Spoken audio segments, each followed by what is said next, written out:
हिले ही नहीं। ये ब्रज की धरा, ये ब्रज की रज है, जहां दृढ़ी बनकर अगर भक्त बैठ जाए कि मुझे बिहारी जी से बात करना है, मुझे बिहारी जी से नैन मिलाना है, मुझे ठाकुर जी के दर्शन करना है, मुझे गिरिराज बाबा की परिक्रमा करना है।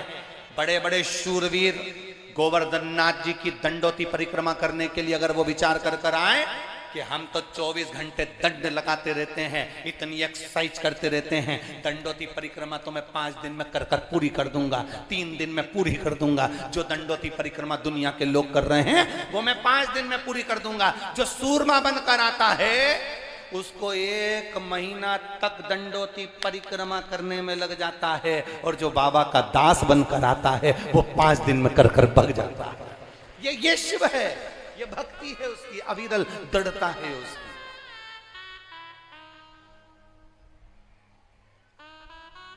अब सौंप दिया इस जीवन का सब भार तुम्हारे।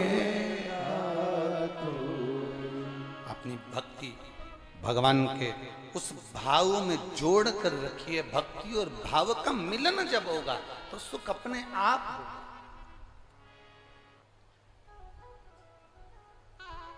इतनी सारी बहुएं बैठी हैं, एक प्रश्न करना चाहते हैं, उत्तर दोगी क्या?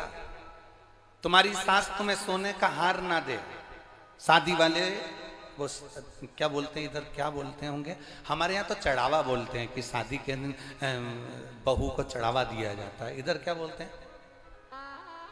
अरे बोलो तो जम के, चढ़ावा ही बोलते हैं। वो सोने का हार, पाटली, करधनी, पायल, लहंगा, चुन्नी बेस, 5-7 साड़ियां, डेंटिंग पेंटिंग का डब्बा, ठीक है, और चप्पल। बोलो बोलो जम के बोलो जरा, क्या बोलते हैं इसको? यहां पर चढ़ावा ही बोलते हैं ना। अब ससुर सास सोने की कोई रकम नहीं लाए, पांव की पायल नहीं लाए, कमर की तगड़ी ना लाए, भुजबंद ना लाए, कड़ा ना लाए, और एक सोने का बिस्कुट ला दे, अच्छा लगेगा? अरे बोलो तो जम के। जितने का हार बनना था, जितने की पाटली बनना थी, जितने का कड़ा बनना था, जितने की हसली बनना थी, जितने की तगड़ी बनना थी, जितने का भुजबंद बनना था, वो सारा के सारा एक सोने का बिस्कुट लाकर बहू की गोदी में दे दे। और ना हार देना, पाटली देना, चूड़ा देना, चूड़ी देना, कान का देना, नाक का देना, गले का दे, ना बिंदी देना, कुछ नहीं दे, अच्छा लगेगा? तो अच्छा लगना चाहिए ना। सोना चाहे ऐसे मिले, सोना चाहे वैसे मिले, अच्छा तो लगना चाहिए। पर अच्छा नहीं लगता, शादी में सोने का बिस्कुट इतनी दम नहीं रखता जितना शादी में दिया गया सोने का हार, पाटली, नाक की लौंग, कान का बुंदा, कमर की करधनी, भुजबंद। सोने का बिस्कुट यहां काम नहीं करेगा, यहां जेवरात काम करेंगे। उसी तरह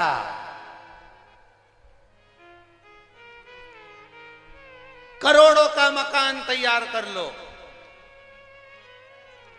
करोड़ों की गाड़ी ले लो, वो सोने का महल काम नहीं करेगा जितना तुम झोपड़े में बैठकर भी भगवान की भक्ति को भज लोगे तो वो जेवरात काम करेगा।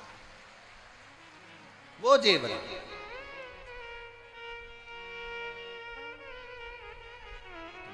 भगवान की जितनी जितनी भक्ति करोगे तुम, भगवान का जितना जितना भजन करोगे तुम, भगवान का जितना जितना स्मरण करोगे, वो तुम्हें सुख देगा, वो तुम्हें आनंद देगा, वो तुम्हारी अविरलता भक्ति को प्रदान करेगा।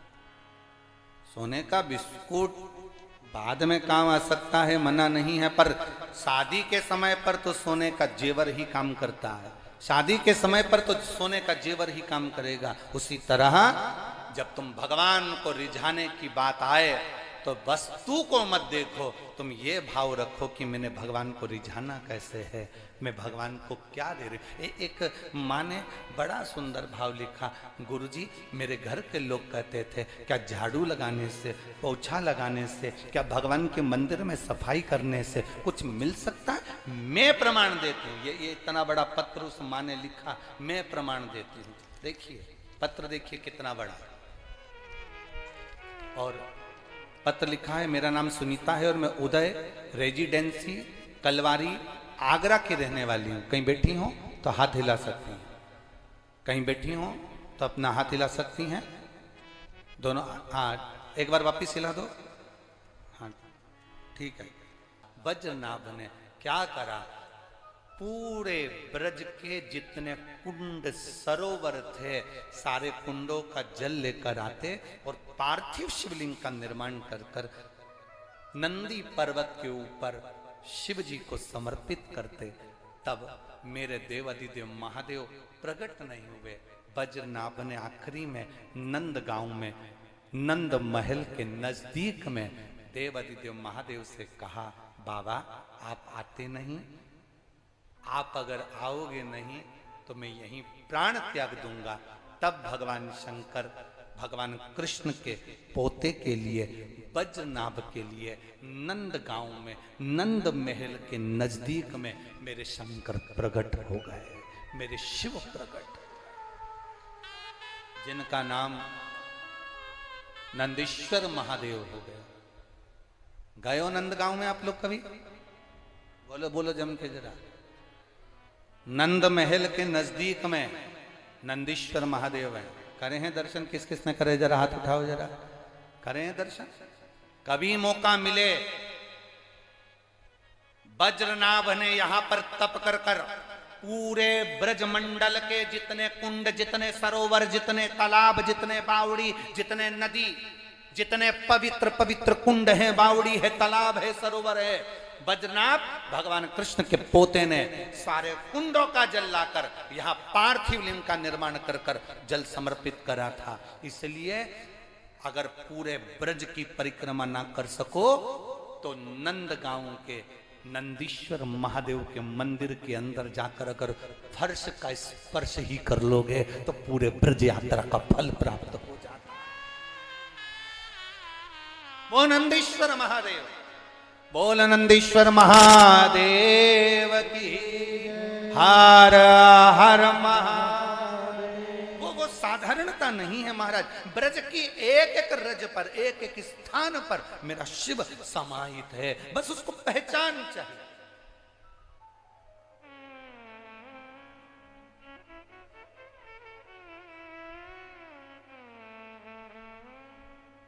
शिव पधार,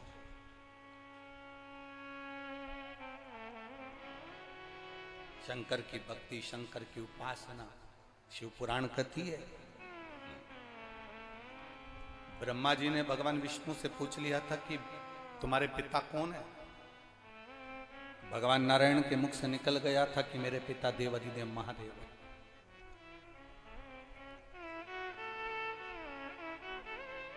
ब्रह्मा जी ने पूछा कि तुम्हारे पिता कौन है, और मुख से निकल गया कि देवादिदेव महादेव है।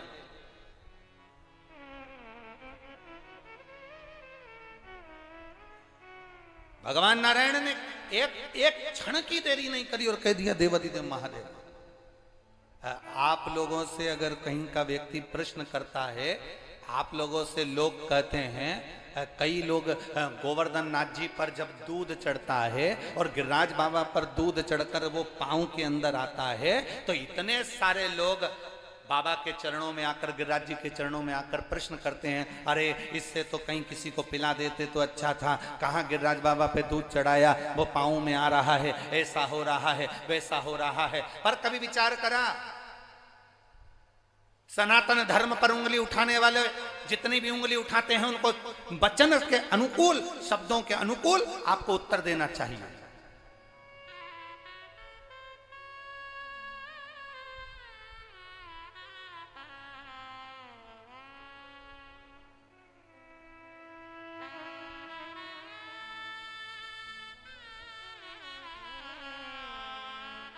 एक बार भारत की भूमि से श्री राधा कृष्णन जी विदेश गए और भारत की भूमि के सनातनियों में से एक रहे हैं राधा कृष्णन।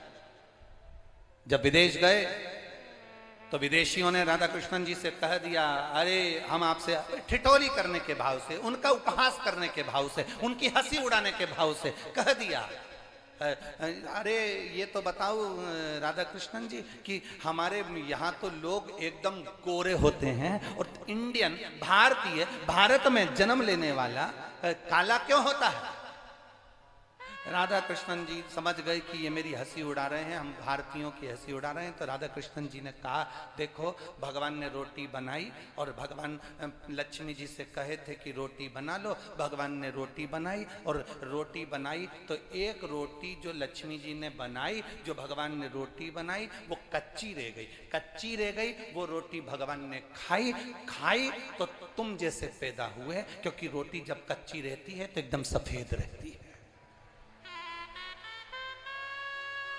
फिर भगवान ने दूसरी रोटी बनाई, वो जल गई, एकदम काली हो गई, वो भगवान खाए तो अफ्रीका में पैदा हो गए। फिर भगवान ने तीसरी रोटी बनाई जो अच्छे से सेकी, ना कच्ची ना जली, वो भारतीय है।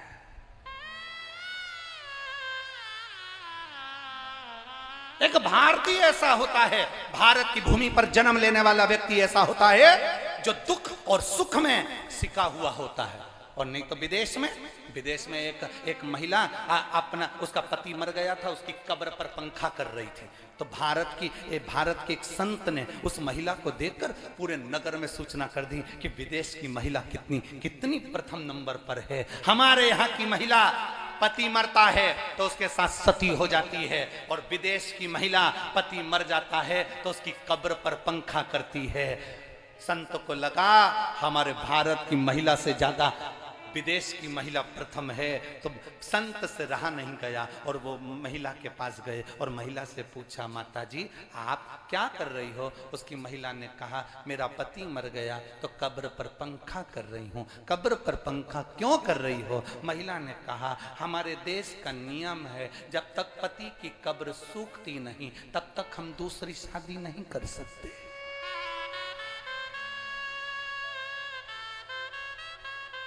इसलिए पंखा कर करके सुखा रही। संत को लगा कि भारत के आगे सब फीका है, क्योंकि भारतीय जो पका होता है वो दुख और सुख में पका होता है। ये भारत जननी है संस्कारों की, ये भारत दैनी जननी है सभ्यता और संस्कारों की, जिसने दुनिया को दिया है, दुनिया को केवल प्रदान किया है। अब उसको पहचानना है। मेरे राम जी महाराज पृथ्वी पर जन्मे, वो भी दुख और सुख में सीखे हैं। मेरे भगवान कृष्ण पृथ्वी पर जन्मे तो वो भी दुख और सुख में सीखे हैं। कारागार में जन्म हुआ, द्वारका तक का उन्होंने जो आनंद पाया है वो दुख और सुख की गति में एक आनंद की अनुभूति करी।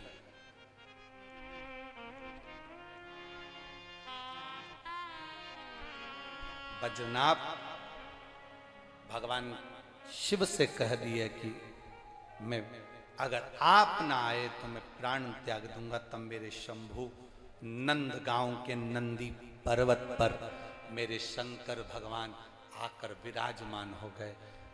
बद्रीनाथ क्या चाहते हो?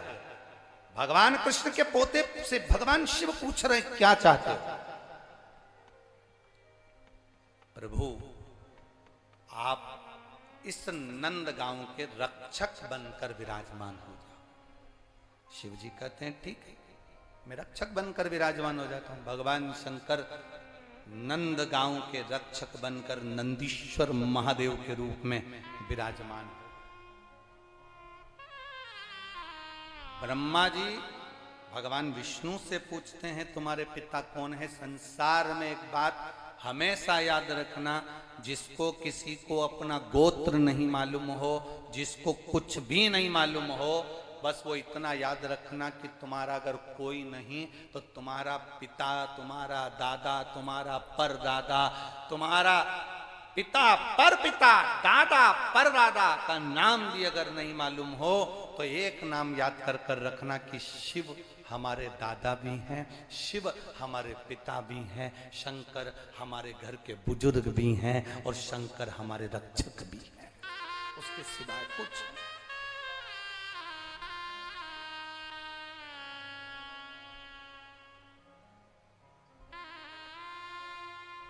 शिव रक्षक हो।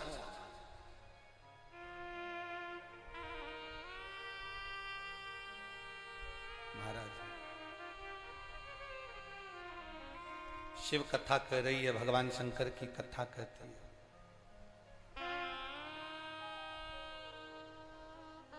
अपनी बुद्धि को, अपने चित्त को भगवान में लगाकर रखना।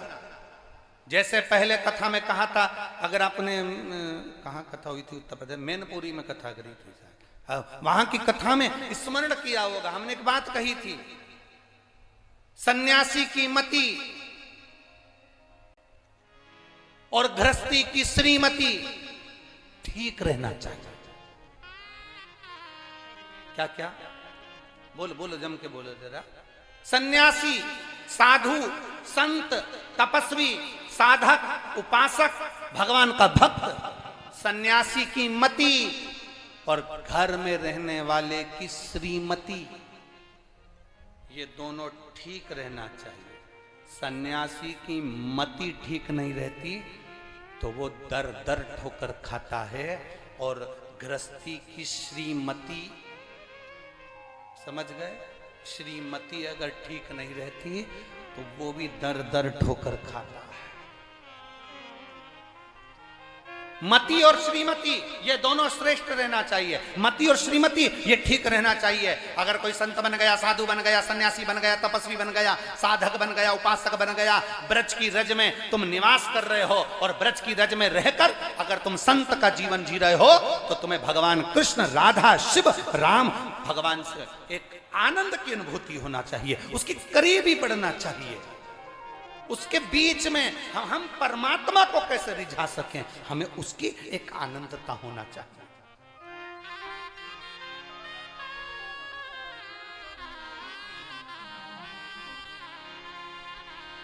अरे लगन तुमसे लगा बैठे जो होगा, अरे बोलो तो जम के, देखा वो लाइन याद कर लो, आग लगे बस्ती में क्या किसको रोइए सोइए। अब तुम अगर चिंता में पड़ जाओ, तुमने अगर विचार कर लिया, कई माताएं कहती है मेरे बेटे की शादी नहीं हो रही, कोई कहता है मेरी बेटी को ब्याह नहीं हो रहा, कोई कहता है हमारी बहू को संतान नहीं हो रही, कोई कहता है ये वाला रोग आ गया, बीमारी आ गई, ये हो गया, वो हो गया। हम उनसे कहते हैं तुम जब तक अपना समझ कर रखोगे, तुम कहोगी मेरे बेटे का ब्याह नहीं हो रहा तो वो नहीं होगा, बेटा तुम्हारा है। तुमने कह दिया मेरी बेटी का ब्याह नहीं हो रहा, वो नहीं हो रहा क्योंकि बेटी तुम्हारी है। तुम कह रहे हो मेरा रोग नहीं मिट रहा, तुमने जान लिया कि रोग मेरा है। तुम कहते हो मेरे यहाँ संतान नहीं हो रही, मतलब तुम जानते हो कि मेरा है। जिस दिन तुम्हारे मुख से ये शब्द मेरा निकलना बंद हो जाए और निकलने लगे महादेव तेरी बेटी की शादी कब करेगा, महादेव तेरे बेटे का ब्याह कब करेगा, महादेव तेरे घर की बहू आई है उसको छोरा कब देगा, महादेव तेरे बल पर रोग आया है तू कब हरेगा, तो महादेव भी कैंसर जैसे रोग को मिटा देता है। जब रोग उसका है, बेटा उसका है, बहू उसकी है, पोता उसका है, संतान उसकी है, तो तुम्हें कह देना चाहिए मेरी बहू नहीं तुम्हारी है।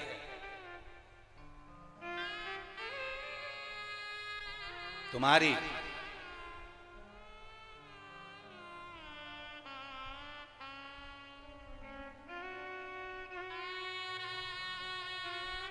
बहुत विचित्र बात है। लड़की को घर से विदा करते हैं, शादी कर कर लड़की को भेजते हैं, भेजने के बाद में लड़की के दिमाग में ये भर दो कि अब ये घर तेरा नहीं है। तू जिस घर में शादी कर कर जा रही है वो सास तेरी माँ है, ससुर तेरा पिता है, पति तेरा देवता है, देवर तेरा राम लक्ष्मण की तरह है। ये सारी बातें उसके विचार में भर दो। अगर तुम रोज फोन लगा कर कहोगी मेरी बेटी कितनी दुखी है, मेरी बेटी से सारा घर का काम कर रही है, मेरी बेटी, तो बेटी को लगेगा कि केवल मेरी माँ ही मेरा भला सोचती है, मेरी सास कभी भला नहीं सोच सकती। तुम मेरा मेरा करते रहोगे, उसका चित्त उसका मन कभी ससुराल में नहीं लगेगा। जिस दिन तुमने कह दिया कि बेटा अब हमारा नहीं, अपने घर का ध्यान रखो, बार बार फोन पर बात मत करना, हफ्ते 2 हफ्ते में एक बार कर लिया, बात कोई जरूरी हो रोज लगा लेना, पर जब बात जरूरी नहीं हो बेटा तो ज्यादा फोन लगाने की जरूरत नहीं। घर साधो, परिवार साधो, उनमें प्रेम बढ़ाओ। जब तुम उनमें प्रेम बढ़ाओगी ना तुमको वहां अच्छा लगने लगेगा।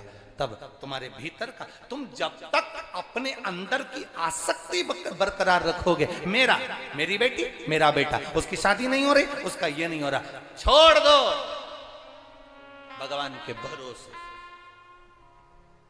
तुम रोज भजन गाते हो, अब सौंप दिया, बोलो बोलो बोलो बोलो, सब भार तुम्हारे। अब कह जरूर रहे हो, बोल जरूर रहे हो, पर अभी भी छूटा नहीं।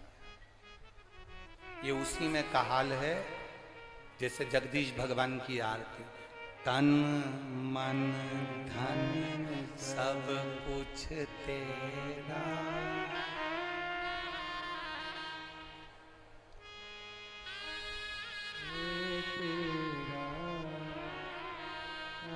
तुझको याद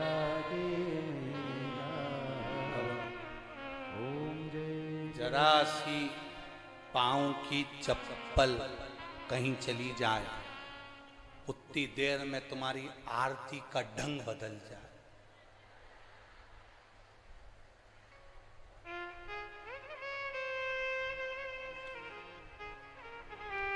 अब मात पिता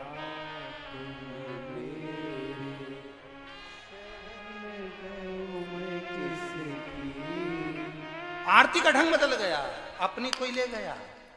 अब आरती में सोच रही है शरण गहूं किसकी, अपनी तो चली गई, अब मैं किसकी ले जाऊं।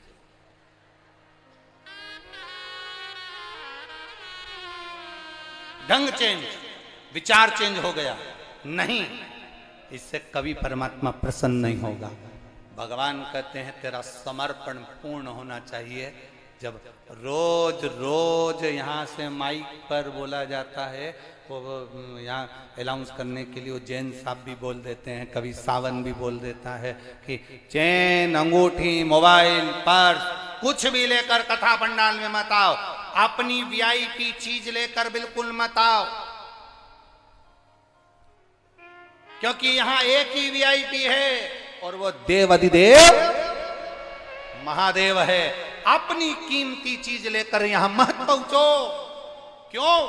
क्योंकि कीमती चीज लेकर आओगे तो तुम्हारा ध्यान उस कीमती चीज में रहेगा, और अगर शंकर के दास बनकर कथा सुनने आओगे तो यहां से कीमती बटोर कर लेकर चले जाओगे। यहां बाबा के सिवा कोई कीमत नहीं। क्यों लेकर आ रहे? और फिर बाद में पुलिस वालों के पास जाकर के हमारी चेन, हम पहले भी कहे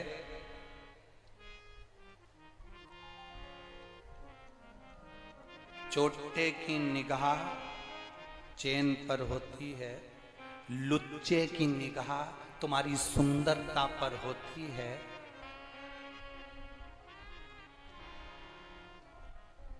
और भोलेनाथ की निगाह अपने भक्त पर होती है।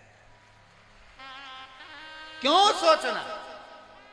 शिव के पास जा रहे हो, भगवान शंकर के पास जा रहे हो, शिव के द्वार जा रहे हो, लोग शमशान में जाते हैं, आपके यहाँ का फैशन होगा मथुरा साइड का, हमको नहीं मालूम। हमारे मालवा में ऐसा नहीं होता कि अगर शमशान किसी को लेकर जाते हैं तो सोना चांदी पिन्हा कर ले जाते हैं। यहां ले जाते हो तो बात दूसरी है। शमशान शिव का धाम है, जहां लेकर जाते हैं तो सब कीमती सामान छोड़वा देते हैं। अपने घर छोड़कर जाओ, शिव जी से मिलने जा रहे हो, शमशान जा रहे हो। शिव महापुराण में कभी भी आओ तो तुम्हारा कीमती सामान नहीं, शिव पुराण में आना तो अपना दिल लेकर आना, अंदर से खाली होकर आना कि मेरा मन आज बाबा को पाना है, कुछ भी हो जाए। शिव पुराण की कथा में अगर पंडाल में बैठकर सुनूंगी, ब्रज की रज में, दामोदर मास में, कार्तिक मास में मैं जाऊंगी, बैठूंगी, भले मुझे जितनी कथा मिलेगी मैं सुनूंगी। पंडाल में जगह नहीं मिली तो बाहर बैठकर सुनूंगी, पर ब्रज की रज में जमीन पर बैठकर कथा सुनूंगी। तो ये निश्चित मानकर जाना कि बाबा फिर तुमको खाली नहीं भरकर भेज देता, भरकर भेजेगा, खाली नहीं भेज सकता।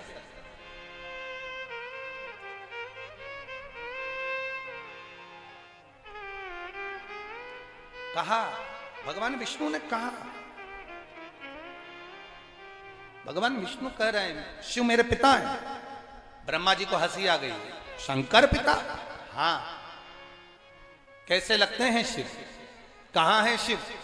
एक विशाल पर्वत को दोनों ने मिलकर घुमाया, अग्नि का खंभ प्रकट हो गया, प्रथम शिवलिंग की आकृति प्रकट हो गई। सबसे पहले शिवलिंग का निर्माण भगवान ब्रह्मा और विष्णु ने करा और वो शिवलिंग प्रकट हो गया। भगवान ब्रह्मा ने कहा तुम्हारे पिताजी का सिर कहाँ है, तुम्हारे पिताजी का पांव कहाँ है? भगवान नारायण कहते हैं ये शिवलिंग ही तो मेरे पिताजी का मुख भी है और चरण भी है। ना ना, अपने पिता का मुख और चरण दिखाओ।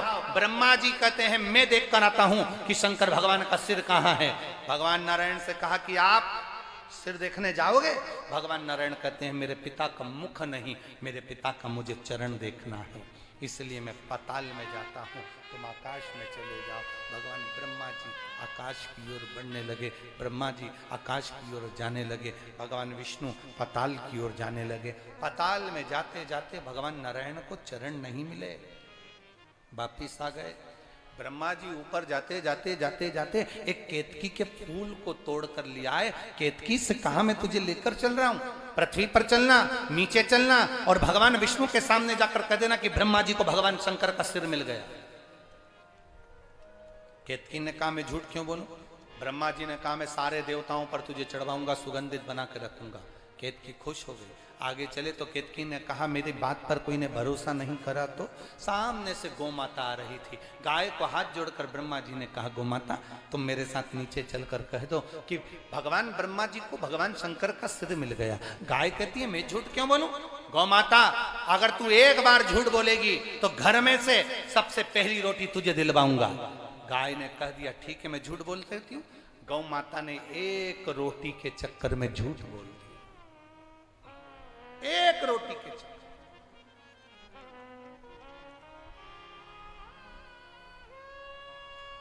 और बड़ी विचित्र है ये जिह्वा, बहुत विचित्र कि बोल मेरी जीवा हरी हरी 10-10 भोजन पान करे और राम नाम में मरी मरी। बोल मेरी जीवा, बोलो तो हरी हरी।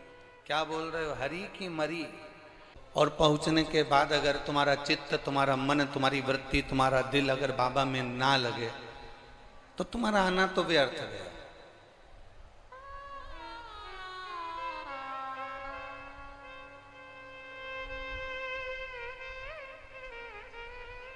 ब्रज में रह रहे हो, ब्रज में निवास कर रहे हो और ब्रज में निवास करने के बाद भी अगर तुम्हारे मुख से राधा का नाम ना निकले, कृष्ण का नाम ना निकले, शिव का नाम ना निकले, राम का नाम ना निकले, भगवान का नाम ना निकले तो फिर ब्रज में रहना किस कार्य का?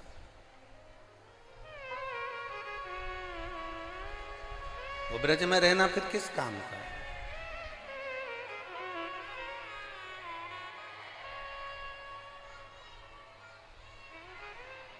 एक व्यक्ति को मालूम है कि ब्रज में जाऊंगा तो मेरा ऑटो अच्छा चलेगा।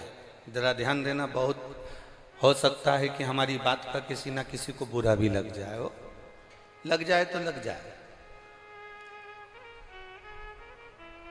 पर समझने वाली बात है। एक व्यक्ति ऑटो लेकर उसने सोचा ब्रज में जाऊंगा, तो ब्रज में, मथुरा में, वृंदावन में, गोवर्धन में, गोकुल में, बरसाने में, नंदगांव में, कौसी में मेरा ऑटो अच्छा चलेगा।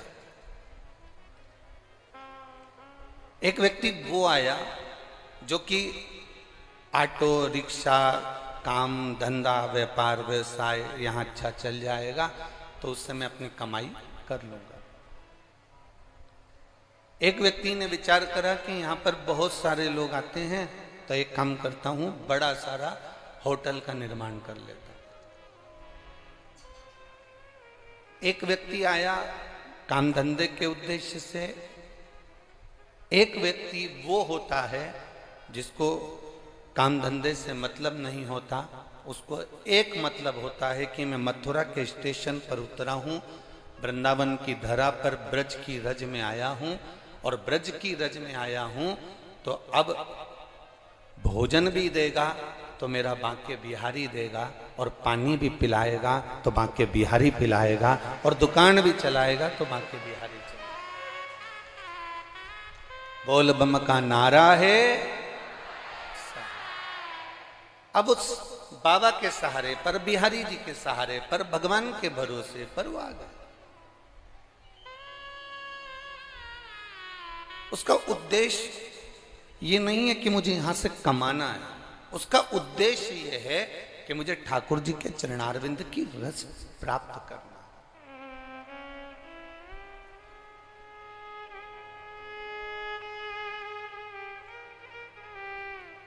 चिंता किसको नहीं होती?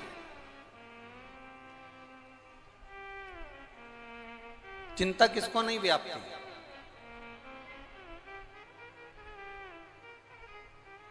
जब भगवान कृष्ण के पोते बज्रनाभ इस ब्रज की धरा पर नंदगांव में जब पहुंचे, तो भगवान कृष्ण के पोते बज्रनाभ जी ने जब नंदगांव की स्थिति देखी, तो नंदगांव की स्थिति को देखकर उन्होंने विचार करा, इस नंदगांव को सुरक्षित रखने के लिए मैं देवाधिदेव महादेव की अर्चना करता हूं।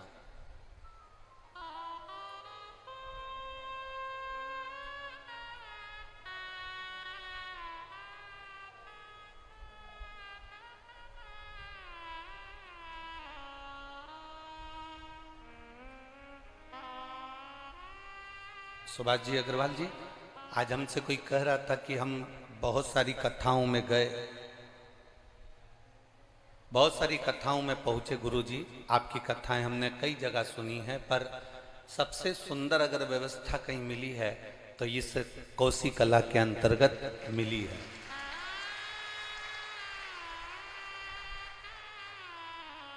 चाहे वो प्रसाद से जुड़ी हुई व्यवस्था हो, भंडारा प्रसाद से जुड़ी हुई व्यवस्था हो, चाहे वो बैठने की व्यवस्थाओं में हो, चाहे वो शौचालय की व्यवस्थाओं में हो, चाहे अन्य व्यवस्थाओं में हो, जल आदि की व्यवस्थाओं में हो, महाप्रसाद, भोजन भंडारा आदि का अधिक जो प्रसाद व्यवस्था उसमें हो। अब उसके लिए आप कह रहे हो कि हम गए, इनसे पूछो अग्रवाल जी से या उनके बेटे सौरभ जी से, तो ये भी कम से कम 3-4 कथा में पहुंचकर पहले व्यवस्थाएं देखकर आए कि क्या दिक्कत किसी भक्त को हो तो वो देखा जाए, फिर उसको सुधारा जाए। भगवान कृष्ण के पोते जो बज्रनाभ जी हैं, उन्होंने विचार करा कि इस नंदगांव की रक्षा के लिए मुझे क्या करना चाहिए, इस ब्रज की रक्षा के लिए, इस नंदगांव की रक्षा के लिए मैं करूं क्या। और मेरे दादाजी ने मुझ पर भरोसा कर कर मुझे यहां भेजा है, तो ये मेरा फर्ज बनता है कि मैं कुछ अच्छा कर कर जाऊं।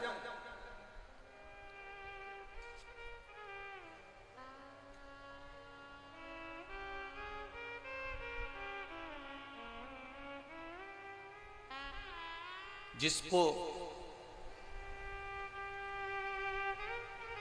बांके बिहारी जी की पूर्ण भक्ति चाहिए, पूर्ण भक्ति।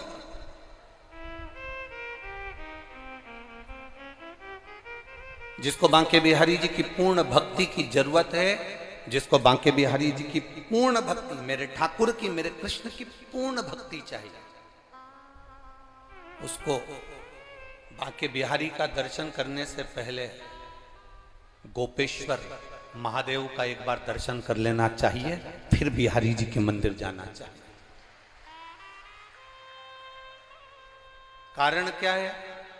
जब हम गोपेश्वर महादेव का दर्शन कर लेते हैं, गोपेश्वर महादेव के मंदिर में चले जाते हैं और भगवान देवाधिदेव महादेव का जब गोपेश्वर रूप का दर्शन कर लेते हैं, उसके बाद हम जब बांके बिहारी जी से नैन मिलाने के लिए जाते हैं, हम बांके बिहारी जी से लाड लड़ाने के लिए जाते हैं, हम बांके बिहारी जी का दर्शन करने के लिए, उनके नेत्र कटाक्ष में अपने आनंद को पाने के लिए जाते हैं, तो जब हम गोपेश्वर महादेव का दर्शन कर कर जब बिहारी जी के सामने पहुंचते हैं, तब भगवान बांके बिहारी भी जान जाते हैं कि ये मेरी प्रिय गोपी देवाधिदेव महादेव से मिलकर आए हैं, तो ये कोई साधारण नहीं हो सकते, ये साधारण नहीं हो सकते। आप डायरेक्ट चले गए, बांके बिहारी जी का आपने दर्शन कर लिया,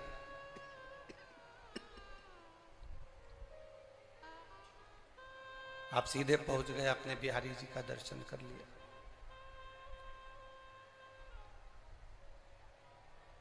कभी प्रयास करना, कभी प्रयास करिएगा। एक बार बांके बिहारी जी का दर्शन करने से पहले गोपेश्वर महादेव का दर्शन करना, और दिल से करना। जब हम गोपेश्वर महादेव के पास में जाएंगे, तो जो गोपी का दिल होता है, जो गोपी का हृदय होता है, जो गोपी का सुख होता है, वो गोपी का भाव, वो गोपी का हृदय, वो गोपी का दिल हमारे गोपेश्वर महादेव आपके अंदर दे देंगे। और जब बिहारी जी का आप दर्शन करोगे, तो गोपी के भाव से जब रिझाओगे, तो बिहारी जी तुम्हारे और तुम बिहारी जी के हो जाओगे। फिर कोई पर्दा नहीं, कोई छल नहीं, कोई पर्दा।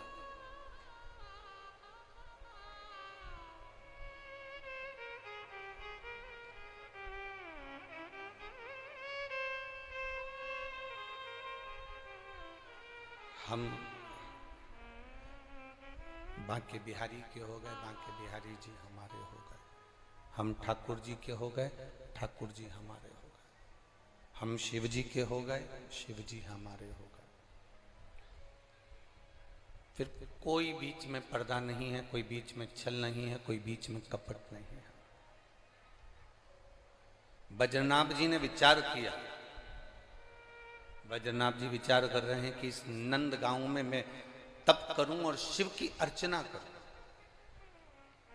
बहुत समझने वाला विषय है। जब भगवान कृष्ण के 16,108 रानियों से मंगल विवाह हुए, संतान का जब सुख नहीं हुआ, तो उन्होंने स्वयं गर्गाचार्य बाबा को बुलाकर पूछा था कि मेरे यहाँ संतान कैसे होगी।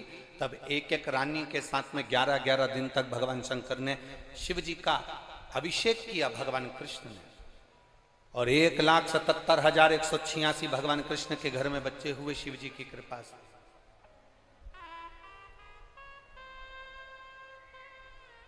आज वही भगवान कृष्ण के पोते, वही भगवान कृष्ण के पोत। अब बद्रीनाथ जी नंद गांव में जब आए, और नंद गांव में उन्होंने देखा कि इस नंद गांव की दशा देखकर मुझे लगता है कि मैं भी यहाँ एक तप साधना, एक मन की स्थिरता रखूं। तब बद्रीनाथ जी ने उसी समय पर, फिर बद्रीनाथ जी ने उसी समय पर भगवान शिव की अर्चना करना प्रारंभ करी, भगवान शंकर की आराधना करना प्रारंभ करी। जैसे स्वच्छ पानी में व्यक्ति का चित्र दिख जाता है। पानी अगर साफ है तो व्यक्ति का उसमें चित्र दिखेगा। बोलो सत्य है कि गलत है? अरे बोलो तो जम के। सही है। अगर पानी साफ है, पानी अगर क्लीन है, पानी अगर स्वच्छ है, तो व्यक्ति का चित्र उस पानी में नजर आता है। पानी अच्छा है तो उसमें आपका चित्र दिखेगा, और वाणी अगर अच्छी है तो उसमें आपका चरित्र नजर आ जाता है। पानी में चित्र नजर आएगा और वाणी में चरित्र नजर आएगा।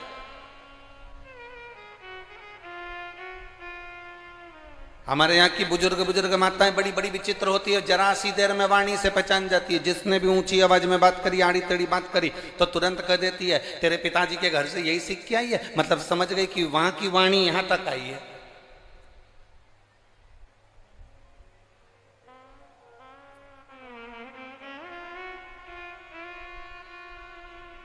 पानी स्वच्छ है तो उसमें आपका चित्र नजर आ सकता है। पानी अच्छा है तो उसमें आपका चित्र दिखेगा, और वाणी अगर अच्छी है तो उसमें आपका चरित्र दिखेगा। आपकी लैंग्वेज, आपकी वाणी, आपकी सोच, आपकी बुद्धि, आप जो दे रहे हैं वो लेने की भी भावता आपके भीतर हो। एक व्यक्ति एक गांव में एक चौबे जी रहते थे, और कोई उनको बड़े प्रेम से बुलाता था, चौबे जी, ओ चौबे जी। तो चौबे जी भी बड़े प्रेम से जवाब देते थे, हाँ जी, क्या बात है, क्या हो गया। और कोई एकदम जमकर तेज तराटी में बोल दे, चौबे, इतने में तो चौबे को भी आ जाए, क्यों बे। बोलो सही है कि गलत है? अब तुमने जैसा दिया वैसा तुम्हें प्राप्त हुआ, तुमने जैसे प्रदान किया वैसा तुम्हें मिल रहा है, जैसा तुम दे रहे हो वैसा तुम्हें प्राप्त हो रहा है, जैसा तुम दोगे वैसा तुम्हें मिल जाएगा, जैसा तुम प्रदान करोगे वैसा तुम्हें प्राप्त हो जाएगा। तुमने बोला चौबे जी, तो उसने भी कहा हाँ जी, क्या बात है जी, कैसे हो जी। और जैसे तुमने अपशब्द में कहा चौबे, और जैसे तुमने कहा चौबे, तो उसने भी कह दिया क्यों बे। मतलब तुम जैसा दे रहे हो, तुम जैसा प्रदान करो, तुम जैसा देने का प्रयास करो, तुम जैसा देने का प्रयास कर रहे हो, तुम जैसा प्रदान करने का प्रयास कर रहे हो, वैसा आपको प्राप्त हो। तो पानी अगर स्वच्छ है, पानी अगर निर्मल है, पानी अगर साफ है, तो उसमें हमारा चित्र नजर आता है, उसमें हमारे चित्र को हम देख सकते हैं। और अगर वाणी आपकी अच्छी है तो उसमें आपका चरित्र आप देख सकते हैं कि आपका चरित्र कैसा है, आपका जीवन कैसा है। वज्रनाभ नंदगांव में आए, नंदी पर्वत के ऊपर वज्रनाभ बैठ गए, और मट्टी के शिवलिंग का निर्माण वज्रनाभ ने किया, पार्थिव शिवलिंग का निर्माण।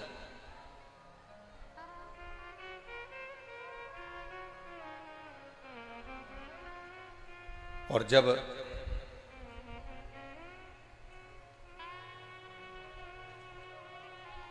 पार्थिव शिवलिंग का निर्माण किया गया,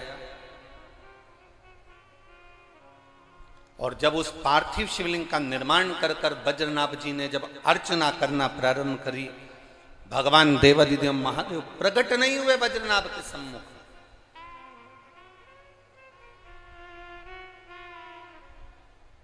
समय निकलता गया, समय निकलता गया, पर बाबा देवादिदेव महादेव प्रकट नहीं हो पाए। भगवान शिव सम्मुख में आई ही नहीं। तब वज्रनाभ ने सोचा जरूर कोई ना कोई कमी होगी, जरूर कोई ना कोई मेरी सेवा में कमी रह गई होगी, इसलिए जरूर कुछ ना कुछ हुआ होगा। जैसे आप कभी आशीश्वर महादेव का दर्शन करने के लिए अगर आप जाएं, आप लोग गए हो आशीश्वर महादेव? कौन कौन गए, जरा हाथ उठाओ जरा। आशीश्वर गए हो सब लोग? रखिए हाथ। अगर आशीश्वर महादेव का दर्शन करने के लिए गए होगे तो आशीश्वर महादेव के पास में छतरी बनी हुई है लाल कलर की, करें दर्शन। जिस छतरी का नाम है पंडित नवल किशोर की छतरी। किसकी छतरी है वो? बोलो बोलो, जम के बोलो जरा। पंडित नवल किशोर की छतरी। कभी आपने पूछा जब आशीश्वर महादेव का दर्शन करने जाओ तो उस छतरी के बारे में कभी पूछना कि पंडित नवल किशोर कौन थे, और देवादिदेव महादेव आशीश्वर महादेव के पास में इनकी ये छतरी क्यों बनाई गई, कौन थे ये, क्या करते थे ये? ये पंडित नवल किशोर जो थे, ये नंदगांव के रहने वाले एक ऐसे शिव भक्त थे जो आशीश्वर महादेव केवल अकेले, केवल आपको कल भी कथा में कहा था कि दुनिया में भारत की भूमि पर केवल एक शंकर का मंदिर ऐसा है जहां पर शंकर का शिवलिंग अकेला, ना पार्वती जी, ना गणेश जी, ना कार्तिकेय, ना नंदी, कोई नहीं था। केवल शिव का शिवलिंग अकेले, मेरे महादेव अकेले भगवान कृष्ण का दर्शन करने के लिए आस लगाकर बैठे रहे, वो आशीश्वर महादेव कहलाए। ये धातु की प्रतिमाएं पार्वती जी, गणेश जी, नंदी, ये तो सब बाद में रखे, पर पहले प्रथम में स्वयंभू प्रकट होने में, स्वयं पृथ्वी से प्रकट होने में केवल आशीश्वर महादेव अकेले थे। जिस समय पर आशीश्वर महादेव अकेले बैठे रहते थे, तब पंडित नवल किशोर जब शंकर के भक्त एक बार नंदगांव से पहुंचे और भगवान देवादिदेव महादेव के पास में जब उन्होंने दर्शन किया, अकेले शंकर बैठे हुए थे। पंडित नवल किशोर को लगा मेरे बाबा अकेले बैठे हुए हैं, और रोज अब वो अकेले बैठा हुआ देखते पंडित नवल किशोर, तो उनको लगता कि मेरे शंकर जी अकेले बैठे, मेरे बाबा अकेले बैठे, मेरे शिव अकेले बैठे। भक्त कैसा होता है, भक्त का स्वरूप कैसा होता है, भक्त का भाव कैसा होता है।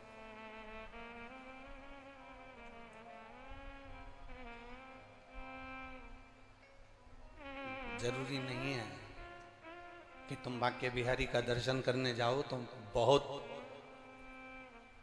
माला अच्छी से अच्छी लेकर जाओ। आज के ज़माने में वृंदावन में एक बड़ी बड़ी चीज़ें देखने को मिलती है, थोड़ा हम कह देंगे तो लोगों को हो सकता है हमारी बात का बुरा लग जाए, पर सत्यता कहने में पीछे नहीं हटेंगे। बिहारी जी का दर्शन करने जाओ, माला आप अच्छी चुन कर लेकर जाते हो।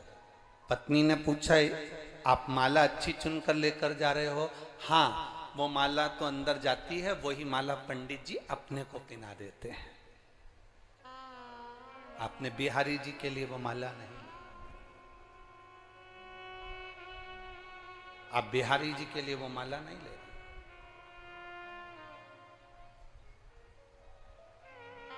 बिहारी जी ने कभी नहीं कहा, बांके बिहारी ने कभी नहीं कहा कि मुझे तुम बहुत सुंदर वस्तु ला कर देना।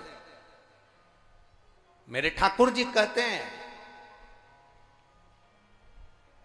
मेरे ठाकुर जी वर्णन करते हैं, मेरे लाडले वर्णन करते हैं कि मुझे तुमसे कोई कीमती वस्तु नहीं चाहिए, मुझे तुमसे कोई धरोहर नहीं चाहिए, मुझे तुमसे कोई धन या वैभव या तुम्हारा बहुत सा राजसी ठाट नहीं चाहिए। मुझे तुमसे बहुत सारी कीमती वस्तुओं की चाह नहीं है, मुझे तुमसे बहुत सारे धन और वैभव की चाह नहीं है, मुझे तुमसे बहुत सारी सत्ता की चाह नहीं है, मुझे तुमसे बहुत सारी सत्ता वैभव की चाह नहीं है। भगवान कृष्ण कहते हैं, अगर मुझे देना चाहते हो तो केवल आप दिल से जब मेरे मंदिर में प्रवेश करो, आप हृदय से जब मेरे मंदिर में आओ, आप जब दिल से हृदय से मेरे मंदिर के अंदर जब प्रवेश करो, मंदिर के अंदर जब पहुंचो, उस समय पर बस इतना याद रखना कि माला सुंदर लाए कि ना लाए, तुम प्रसाद का डिब्बा लाए कि ना लाए, तुम कोई वस्तु लाए कि ना लाए, पर इतना याद रखना कि तुम अपना दिल पवित्र भाव से लेकर मंदिर के अंदर आए कि ना आए, ये बात का स्मरण आपके भीतर होना चाहिए। वो एक लाइन बड़ी सुंदर आप लोग हमेशा गुनगुनाते रहते हो कि मैंने आंगन नहीं बुहारा, कैसे आए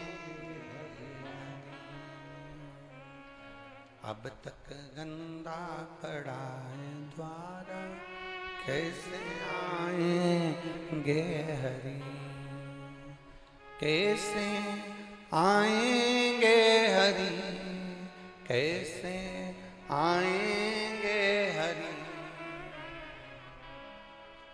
अब तक गंदा पड़ा है द्वारा, कैसे आएंगे। हम कैसे उसको रिझाएं? बजरनाभ जी ने विचार कर लिया, मैं भगवान को मना कर रहूंगा, क्या दूं मैं शिव जी को, क्या प्रदान करूं मैं शंकर भगवान को।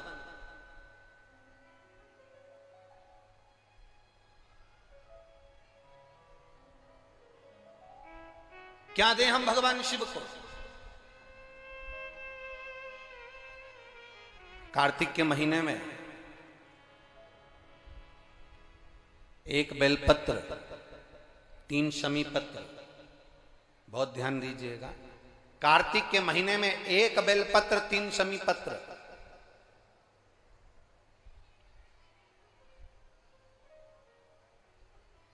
कार्तिक के महीने की दोनों अष्टमी में से किसी भी अष्टमी पर, चाहे उजाले की हो चाहे अंधेरे की, शुक्ल पक्षी की हो चाहे कृष्ण पक्ष की, एक बेलपत्र, 3 शमी पत्र, आप कभी दिल से, कभी मौका मिले हृदय से, दामोदर मास में, कार्तिक मास में अशोक सुंदरी वाली जगह का स्पर्श कर कर भगवान शंकर के शिवलिंग पर एक बार समर्पित कर कर देखना, और दूसरे वर्ष इंतजार करना कि तुमने कार्तिक महीने में अष्टमी के दिन बाबा को शमी पत्र और बेलपत्र दिया था, क्या बाबा ने तेरे घर में धन और वैभव दिया कि नहीं दिया? जो स्थिति में गाड़ी चल रही थी वो स्थिति की गाड़ी तेरी पार हुई कि ना हुई? कितने बेलपत्र? बोलो बोलो, जम के बोलो जरा। एक। कितना शमी पत्र? एक बेलपत्र, 3 शमी पत्र।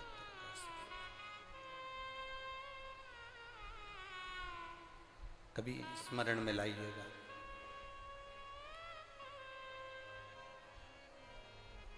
बस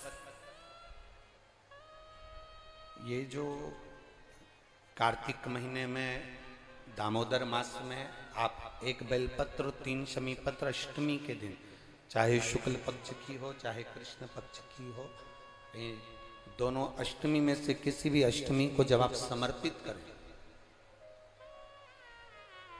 तो चंपेश्वर महादेव का नाम लेकर, कौन से महादेव?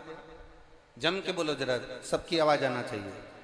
चंपेश्वर महादेव, केवल चंपेश्वर महादेव का नाम लेकर आप अशोक सुंदरी का स्पर्श कराकर शंकर भगवान के शिवलिंग पर समर्पित करें। अशोक सुंदरी तो मालूम है ना सबको? जैसे ये शिवलिंग, ये जलाधारी, ये बीच में से जो 2 लाइन गई, गणेश, कार्तिकेय, और बीच में एक लाइन जाती है मोटी सी शिवलिंग के सम्मुख में, उसको अशोक सुंदरी का स्थान कहा गया। शंकर भगवान के ऊपर जो जल की जलाधारी लगती है, जिसमें से बूंद बूंद पानी गिरता है, वो भगवान शंकर की 5 बेटियां हैं जो ऊपर कलश के रूप में रखी रहती हैं, जिसमें से बूंद बूंद जल नीचे गिरता है। जया, विषहरा, शामली बारी, दौतली, देव। शिव जी की 5 बेटी, शंकर भगवान की 6ठी बेटी अशोक सुंदरी बीच में। जब आप बेलपत्र 1, शमी पत्र 3, चंपेश्वर महादेव का नाम लेकर अशोक सुंदरी का स्पर्श कराकर भगवान शंकर को जब आप समर्पित करेंगे इस कार्तिक महीने में, दामोदर मास में, अष्टमी तिथि के दिन, चाहे वो शुक्ल पक्ष की हो चाहे वो कृष्ण पक्ष की हो, अष्टमी तिथि को अगर समर्पित करते हैं तो आप वर्ष भर में इंतजार कर कर जरूर बताना कि तुम साल भर पहले जितना कमाते थे, वर्ष भर पहले तुम जो व्यापार व्यवसाय कर रहे थे, साल भर से जो नौकरी के लिए प्रयास कर रहे थे, उसमें सफलता आपको अगले वर्ष की दामोदर मास आने से पहले मिली कि नहीं मिली, वो स्मरण आपके भीतर होना चाहिए।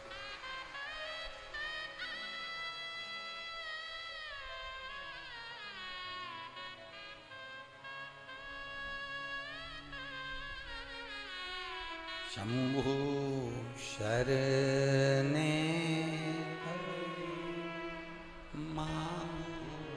घड़ी रे दुख काटो दया करने दर्शन। आप दिल से उससे प्रार्थना करोगे तो वो दिल से दे देगा। महाराज, ईमान और जुबान 2 चीजें व्यक्ति की पक्की होना चाहिए। क्या क्या? बोलो, जम के बोलो। ईमान और दूसरी जुबान पक्की हो। ए ब्रज की जीजियों और मेरे ब्रज के जी जाओ, एक बात बहुत सावधानी से सुनना। दामोदर मास में कार्तिक के महीने में यमुना के तट पर ये ब्रज की रज में आप जो कथा सुन रहे हो, और श्री सुभाष जी अग्रवाल जी, सौरभ जी अग्रवाल जी जिस कथा को करवा रहे हैं, आप आ तो गए हो बाबा के दरवाजे पर इतना अंदाजा लगा कर जाना कि मेरा बाबा तुमको खाली नहीं भेजेगा, वो भरकर जरूर भेजेगा।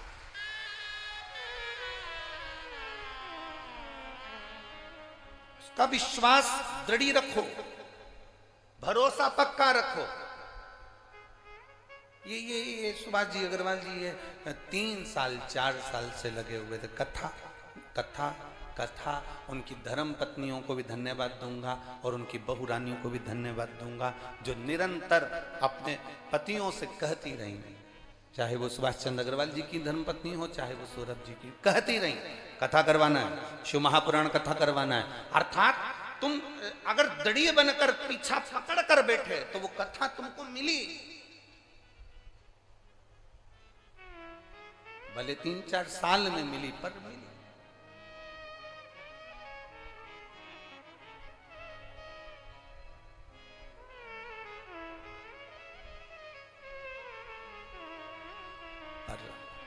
अगर आप दृढ़ बनकर बैठोगे, भगवान शंकर की आराधना दृढ़ बनकर करोगे, ईमान और जुबान पक्की रखकर आप शिव की अगर आराधना करोगे, तो अगर कथा मिल सकती है तो क्या मेरा महादेव नहीं मिल सकता? क्या मेरा शिव नहीं मिलेगा? अवश्य प्राप्त।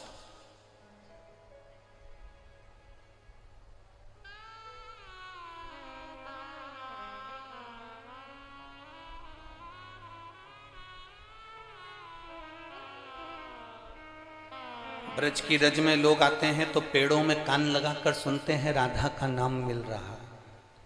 ब्रज की रज में लोग आते हैं तो वृक्षों के कान लगाकर सुनते हैं कि बंसी की धुन मिल रही है। हम कहते हैं इतने खो जाओ परमात्मा में,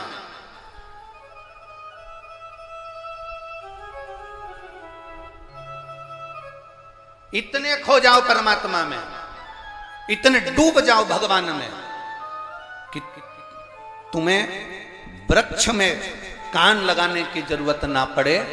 मेरा कृष्ण कन्हैया तुम जब चलो तो तुम में कान लगाकर तुम्हारे नजदीक में आकर खड़ा हो जाए, तो समझना कि ब्रज की रज में आना हमारा सार्थक हुआ।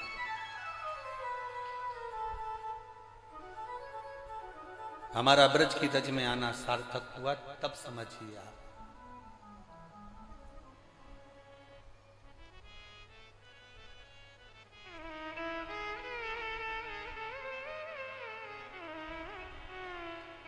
आप सब लोग ब्रज की रज में रहते हो।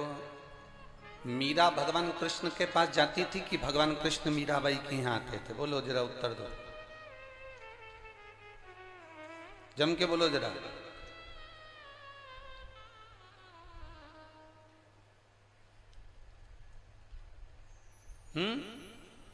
बोलो बोलो, जम के बोलो जरा।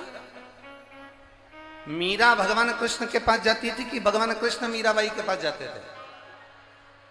अरे बोलो जम के जरा, और आवाज आना चाहिए दमदारी से जरा।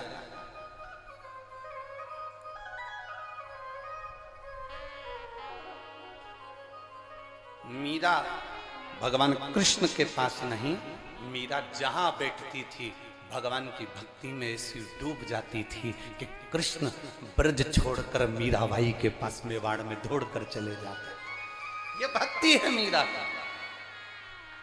आप जहां बैठो कोई कहता है कि हम वहां जाएंगे तो भगवान मिलेंगे, कोई कहता है हम भगवान को पाने के लिए केदारनाथ जाएंगे, कोई कहता है हम भगवान को पाने के लिए कैलाश जाएंगे, कोई कहता है भगवान को पाने के लिए वहां जाएंगे, कोई कहता है भगवान को पाने के लिए हम वहां जाएंगे। हम कहते हैं कहीं जाने की जरूरत नहीं है, तुम्हारे घर में रहो, तुम्हारे घर के पास में जो शंकर का मंदिर हो, तुम्हारे घर के पास में जो शिवालय हो, तुम्हारे घर के पास में जो शंकर की चौखट हो, बस वहां चले जाओ, एक लोटा जल अपने घर में से भर कर लेकर जाओ और शंकर को समर्पित कर कर आओ। तुम्हें कहीं जाने की जरूरत नहीं, महादेव तुम्हें ढूंढते ढूंढते तुम्हारे पास जरूर आएंगे।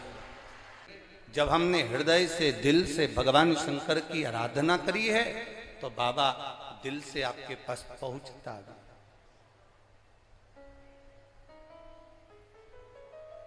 आपने हृदय से पुकारा तो क्यों ना आया?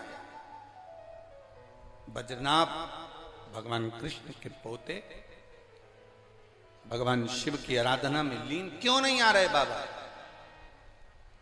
एक बार पशुपति व्रत करा नहीं हुआ काम, दूसरी बार पशुपति व्रत करा नहीं हुआ काम, तीसरी बार पशुपति व्रत करा नहीं हुआ काम, तो क्या बाबा सुनेगा नहीं? एक माँ ने पत्र में लिखा है मेरा बेटा 2013 को कहीं चले गया था, जिसकी रिपोर्ट मैंने थाने में भी करी थी, उसकी पूरी रिपोर्ट आदि कादिक में लगा रही हूँ। गुरुदेव मेरा बेटा पीलाराम पटेल, ग्राम मेनापारा, थाना खरसिया, जिला रायगढ़, छत्तीसगढ़ के हैं। जरा कहीं बैठी हो तो हाथ हिला सकती हैं, अगर कहीं बैठी हो तो हाथ हिला सकती हैं। मैं क्या बखान करूं गुरुदेव? पशुपति व्रत में वो वर्णन है, मेरा बेटा 11/7/2013 को लापता हो गया था और कहीं चला गया था, वो मिला नहीं। मैंने भी सबने कहा तुम्हारा बेटा अब नहीं मिलेगा। जब 2013 का गया और 2023 चल रहा है तो बेटा कहां से मिल सकता है? मैंने टीवी पर कथा सुनी और कथा सुनकर आसन लगाकर आप कहते हो कि अगर टीवी के सामने भी आसन लगाकर बाबा से जो मांगा जाए वो बाबा देता है। मैंने आसन लगाकर बाबा से कथा सुनी 2021 में और बाबा से प्रार्थना करी। पहली बार टीवी पर कथा सुनी थी गुरुदेव और आसन लगाकर बाबा से विनती करी। और मैं क्या वर्णन करूं गुरुदेव, 28 फरवरी 2022 को शंकर भगवान की कृपा से जिस जगह पर आप कथा कर रहे थे 28 फरवरी 2022 को, मेरे बाबा ने ऐसी करुणा करी, मेरा बेटा 11/7/2013 को लापता हुआ था और मैं टीवी के सामने बैठकर बाबा की कथा सुन रही थी और बाबा से प्रार्थना कर रही थी। उसी समय पर 28 फरवरी 2022 को मेरा बेटा रात्रि को 12 बजे मेरे घर वापिस आ गया। ये शिव की भक्ति है, अविरल भक्ति, ये शिव की आराधना, ये शंकर की उपासना, उसका भजन, उसका स्मरण आप दिल से अगर करे हो तो उसने दिल से दिया। आप लोगों से निवेदन बस केवल इतना है कि जिस समय पर श्री शिवाय नमस्तुभ्यम आप और हम बोलें, उस समय आप भी अपने दिल की बात मेरे महादेव से, अपने मन की बात इस ब्रज की रज में बाबा देवाधिदेव महादेव से, अपने हृदय से बाबा के चरणों में अपने मन की बात अवश्य कहें, अपने दिल की बात अवश्य कहें, भगवान से अपने मन की बात अवश्य करें। वज्रनाभ को लगा कि क्या भगवान प्रकट नहीं हो रहा, शिवजी मेरी भक्ति को स्वीकार नहीं कर रहे। जैसे अश्लेश्वर महादेव के मंदिर के पास में नवल किशोर जी की छतरी है, पंडित नवल किशोर की, तो वो छतरी क्यों बनी उसका स्मरण करिएगा कि पंडित नवल किशोर रोज शिव के मंदिर जाते थे और नंदगांव से आशीश्वर महादेव का दर्शन करने जाते थे, रोज भगवान को फूल पत्ती समर्पित करते थे। एक दिन पंडित नवल किशोर के मन में यह भाव जागृत हो गया कि शंकर अकेले बैठे रहते, एकांत में अकेले, कोई नहीं उनके पास में, ना उनके पुत्र गणेश है, ना कार्तिकेय हैं, ना जगत जननी पार्वती है, ना नंदी है। तब पंडित नवल किशोर को लगा मैं भोलेनाथ जी को अकेला नहीं रहने दूंगा। अभी आपको कथा में कहा था, आप पत्ती ले जाएं, बेलपत्र ले जाएं ना ले जाएं, आप शमी पत्र ले जाएं ना ले जाएं, आप एक लोटा जल महादेव के पास ले जाएं ना ले जाएं, पर अपना दिल लेकर जरूर जाना। जैसे पंडित नवल किशोर ने आज विचार कर लिया मैं क्या लेकर जाऊं, तो कि ना आज पत्ती ले जाऊंगा, न फूल ले जाऊंगा, न जल ले जाऊंगा। मेरा महादेव अकेला रहता है। आज मैं कुछ लेकर नहीं जाऊंगा। आज उनका मुझे एकांत समाप्त करना है। उनको लगता होगा मैं अकेला कब तक बैठा रहूं, तो पंडित नवल किशोर शंकर जी के मंदिर में जाकर बैठ गए। अकेले शंकर, अकेले पंडित नवल किशोर, अकेले, दोनों आमने सामने। दिन हो गया, रात हो गई, प्रदोष काल निकल गया, रात्रि निकल गई, सुबह हो गई। पंडित नवल किशोर और महादेव दोनों शिव जी के सम्मुख में। ये शंकर जी का मंदिर, अश्लेश्वर महादेव का मंदिर तो अब बना है। अश्लेश्वर महादेव के मंदिर में तो धातु के गणेश जी, पार्वती जी, नंदी, कार्तिकेय तो अब बैठे हैं। उसके पहले अकेले शंकर वन में, अकेले शंकर कुंड के किनारे अकेले बैठे हुए थे। पंडित नवल किशोर वहां जाकर बैठ गए। बाबा, पंडित नवल किशोर ने कहा मैं तुम्हें अकेले नहीं रहने दूंगा। मुझे लगता है तुम अकेले अकेले बोर होते होगे, अकेले अकेले तुमको अच्छा नहीं लगता होगा। भक्त कैसा होता है भगवान का। वो बैठ गया जाकर अड़भंगा होकर। अब घर के लोग पंडित नवल किशोर जी को ढूंढ रहे हैं। घर के लोग पंडित नवल किशोर को ढूंढ रहे हैं, परंतु पंडित नवल किशोर मिले का। किसी ने कहा कि वो शिवजी के मंदिर जाते थे अश्लेश्वर महादेव के दर्शन करने के लिए, शंकर के मंदिर पहुंचते थे। चलो, दूसरे ने कहा मंदिर मंदिर नहीं जाते थे, शंकर जी के मंदिर में झाड़ू पोछा लगा देते थे। तीसरे ने कहा नहीं नहीं नहीं, मंदिर में जाकर भगवा का स्वीकार करते थे। चलो, ढूंढते ढूंढते पंडित नवल किशोर को नंद गांव के लोग जब ब्रजवासी अश्लेश्वर महादेव के मंदिर में पहुंचे तो वहां जाकर क्या देखते हैं कि पंडित नवल किशोर तो नहीं, केवल शंकर का शिवलिंग अकेला है। तो गांव के लोग देखकर वापिस आ गए। वापिस